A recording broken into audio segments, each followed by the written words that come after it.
নমস্কার, ঈশ্বর দর্শন ইউটিউব চ্যানেলে আপনাদের সকলকে জানাই সুস্বাগতম। আজকে একটি জগবন্ধু জগন্নাথের কথা বলবো, যে কথাটি শুনবেন, কথাটি হলো যে ভিখু, সে একটা ভিখারি। সে ভিক্ষা করে যা পায় প্রভুকে দেন এবং খান।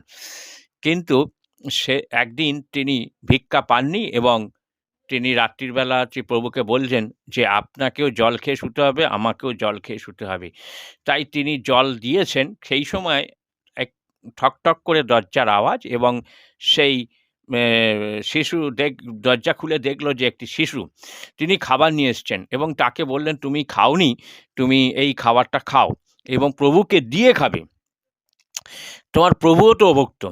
তাই প্রভুকে দিয়ে খেলেন এবং পরপর ৩ দিন তিনি ভিক্ষা পাননি এবং ৩ দিন ওইভাবে ওই শিশুটি এসে তাকে খাবার দিয়ে গেছেন এবং চতুর্থ দিন তিনি আর ভিক্ষা করতে বেরোলেন না।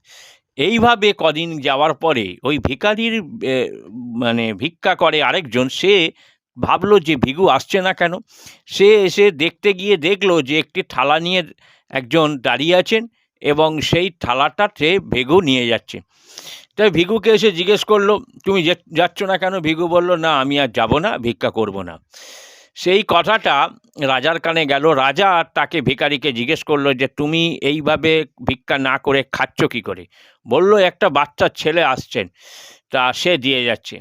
তা সেইভাবে কথা বলার পরে রাজা মশাই যখন শয়নে গেলেন, তখন স্বপ্নে বলল যে, ভিখুকে ভগবান জগবন্ধু তিনি বলছেন, "ভিখুকে আমি খেতে দিচ্ছি, কেউ ওকে করবে না, ও হচ্ছেন আমার ভক্ত পরম।" এই ছিল ঘটনা। ঘটনাটা বেশি বেশি শুনবেন, চ্যানেলটাকে সাবস্ক্রাইব করে দেবেন। নমস্কার।